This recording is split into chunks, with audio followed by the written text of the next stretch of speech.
काँग्रेस पक्षाच्या 139व्या स्थापना दिनानिमित्त आज नागपूरमध्ये काँग्रेसची है तैयार हम ही महारॅली पार पडतीये।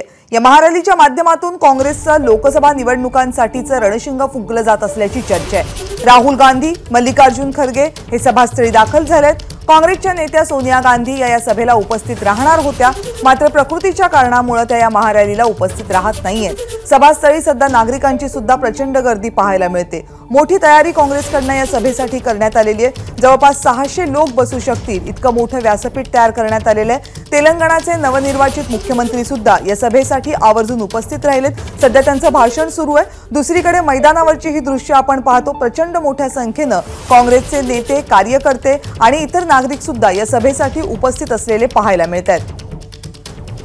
सभास्थळाची आत्ताची अपडेट आपले प्रतिनिधी कृष्णा केंडे यांच्याकडून घेऊयात। कृष्णा, राहुल गांधी आणि मल्लिकार्जुन खरगे हे देखील सभास्थळी दाखल झाले। काही वेळातच ते व्यासपीठावर येतील। व्यासपीठावर आपण पाहिलं तर देशभरातील काँग्रेसचे दिग्गज नेते या ठिकाणी उपस्थित आहेत। आता तेलंगणाचे मुख्यमंत्री रेवंत रेड्डी यांचं भाषण सुरू आहे आणि दुसरीकडे कार्यकर्त्यांचा उदंड प्रतिसाद या सभेला मिळालेला आहे। ही सभा अत्यंत महत्त्वाची यासाठी आहे की लोकसभा निवडणुकीच्या पार्श्वभूमीवर काँग्रेसचा 139वा स्थापना दिन साजरा केला जातो आहे आणि खरं तर येथून ऊर्जा घेऊन लोकसभेच्या निवडणुकीच्या तयारीसाठी तैयार है हम असं घोषवाक्य देखील या वेळी काँग्रेसकडून करण्यात आलेलं आहे।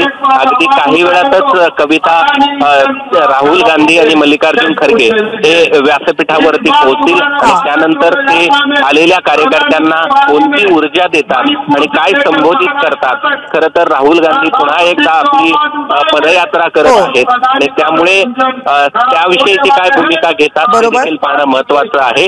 नागपूर इथं संघाची भूमी आहे, त्या संघभूमीमध्ये आता काँग्रेसची लोकसभा निवडणुकीच्या पार्श्वभूमीवरती सभा होते आणि काही वेळातच राहुल गांधी या व्यासपीठावरती पोहोचतील। काही वेळातच राहुल गांधी व्यासपीठावर पोहोचतील आणि जसं तुम्ही सांगताय भारत जोडो यात्रेचा दुसरा टप्पा सुरू होतोय, त्या संदर्भात राहुल गांधी नेमकी काय भूमिका मांडतायत आणि इतर आणखीन मुद्द्यांवर कोणकोणत्या ते स्पर्श करतात याकडे आपल्या सगळ्यांचं लक्ष असेल। तुर्तास धन्यवाद कृष्णा, तुम्ही दिलेल्या माहितीबद्दल।